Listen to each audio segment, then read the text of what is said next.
কালকেও যজ্ঞ চলবে, পরশুদিনও সকাল থেকে ঠাকুর প্রতিস্থাপনার নানা রকম প্রস্তুতি চলবে। দ্বার উদ্ঘাটন হবে 2:30 থেকে 3টের মধ্যে, তারপরে ইনাগুরেশন প্রোগ্রাম হবে, ইনাগুরেশন করে দ্বার উদ্ঘাটন, তারপরে ইনাগুরেশনের প্রোগ্রাম।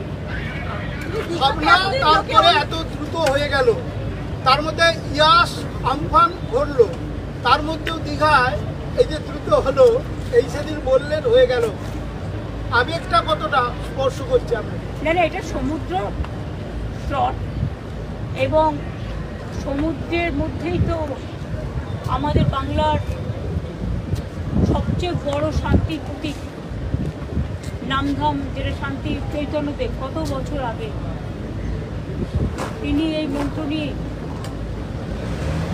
তিনি অনেকদিন পুরীতে ছিলেন এবং তিনি তার মধ্যে কথাটা বেরিয়েছিল নয়ন পথগামী জগন্নাথ। দীঘায় যেহেতু একটা সমুদ্র আছে এবং সমুদ্রের লোকে বেড়াতে আসে, এখানে একটা তীর্থস্থান হলে পর্যটকদের আকৃষ্ট করে।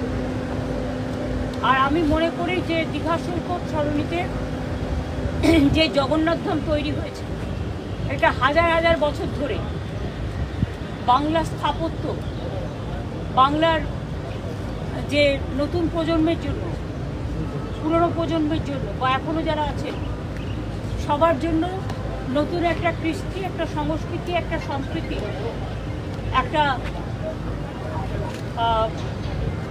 মিলিত হওয়ার, একদিকে আধ্যাত্মিকতা, আধ্যাত্মবাদ, অন্যদিকে সম্প্রীতি, সবারই আহ্বান, এইসব মিলিয়ে মিশিয়ে আমার মনে হয় যারা কাজটা করেছে খুব ভালো করেছে।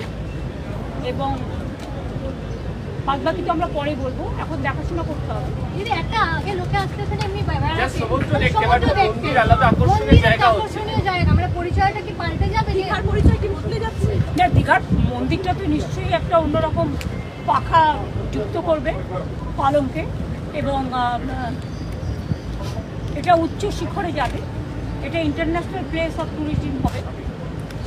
কিন্তু দীঘার সমুদ্র চিরকালই, দীঘা আপনারা দেখেছেন আগে কিছুই ছিল, এখন দীঘা গেট থেকে শুরু করে সৈকত সরণি থেকে শুরু করে 7 কিলোমিটার ধরে বীজ তৈরি করা থেকে